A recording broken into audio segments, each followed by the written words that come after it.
Hola, bienvenidos. Mi nombre es José Manuel López García. La idea de ente. Está claro que el problema del ser es el fundamental de la metafísica. El ser es el fundamento de toda interrogabilidad y sistematicidad y cuestionabilidad de todo ente. La cuestión del ser es la cuestión, por tanto, medular de la ontología. La propia designación ontológica referida a problemas del ser es acuñada y fijada en el marco, por ejemplo, de la escuela leibniziana y wolffiana, justamente en el momento en que la distinción entre el ente y su ser comienzan a surgir. Todo ente hay que decir que es en el ser. Ente es lo que es. Ente significa además, de modo principal, la cosa que es y la designa en cuanto tiene el ser.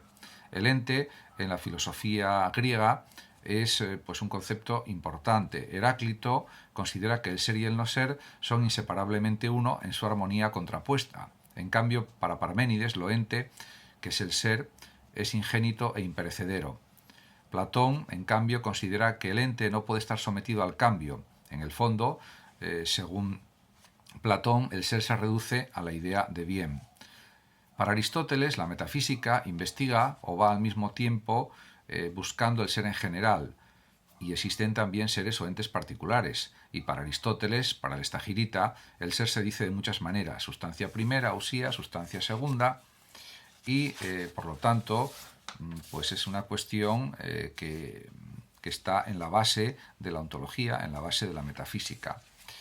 En cuanto a la concepción escolástica del ente, pues cabe decir que el ser propio de las cosas se encuentra, según Santo Tomás, en Dios. Para Avicena, en cambio, el objeto propio de la metafísica es el ente en cuanto ente y sus atributos y categorías comunes. Según Averroes, la cuestión de la existencia de Dios como primer motor inmóvil ha sido resuelta científicamente en el libro octavo de la física de Aristóteles. Para Roger Bacon, la noción fundamental es la de ente, que indica cualquier cosa existente. En cambio, Sigerio de Brabante considera que todo sujeto concreto existente es ens y res por su propia esencia, o sea, es ente y cosa por su propia esencia.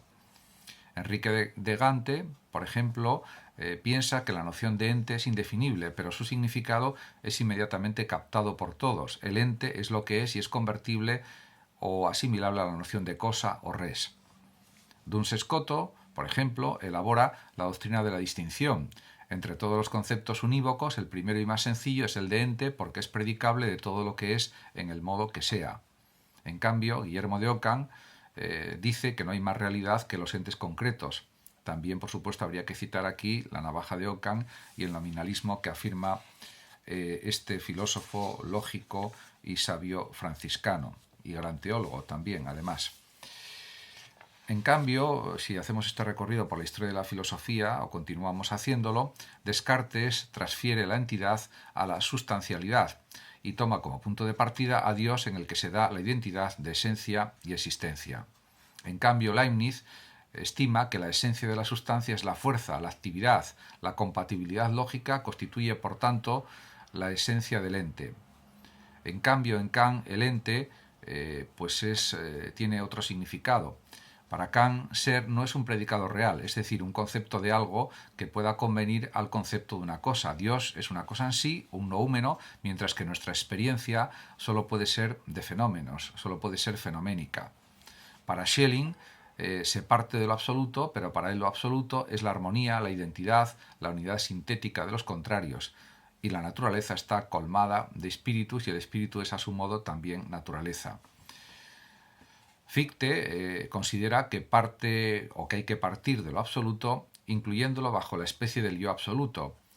Para Hegel, en cambio, existe el puro ser, y el logicismo o el panlogicismo de Hegel exige que la esencialidad manifestada en la esencia aparezca en el fenómeno y se convierta en la realidad.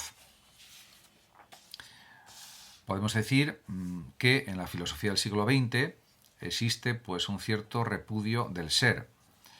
Por ejemplo, en el neopositivismo, ya que en este movimiento filosófico, en esta corriente de filosofía, se pretende la superación de la metafísica mediante el análisis lógico del lenguaje. También Carnap afirma que las proposiciones metafísicas son totalmente carentes de sentido. Pienso que esto no es cierto, aunque lo diga Carnap, porque tienen pues una serie de significaciones que sí son, por supuesto, explicitables y que tienen pues un sentido lógico indudable, y además se refieren pues a numerosísimos aspectos de la realidad que pueden ser analizados, que pueden ser entendidos, comprendidos, discutidos, etcétera. En relación con la fenomenología, por ejemplo, en El ser y tiempo de Heidegger, en este libro, se pone en primer plano el problema de la vida. Se trata de entenderla desde sí misma, evitando la clasificación u objetivación que destruye su esencia. Por lo tanto, para Heidegger, la realidad humana es ontológica y el objeto de la fenomenología es aquello que, estando oculto y encubierto, constituye la esencia.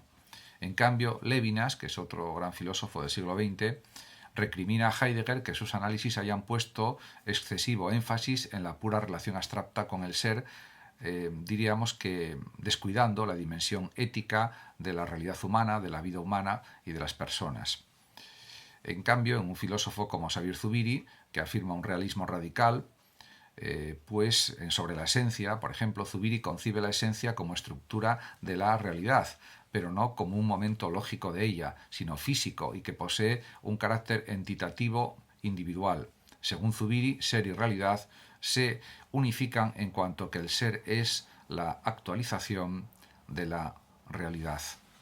Muchas gracias a todos por su atención. Saludos como siempre a los oyentes de Radio Sofando de México, y por último decir que el que lo desee puede compartir este vídeo, darle like o suscribirse a mi canal de YouTube. Hasta siempre.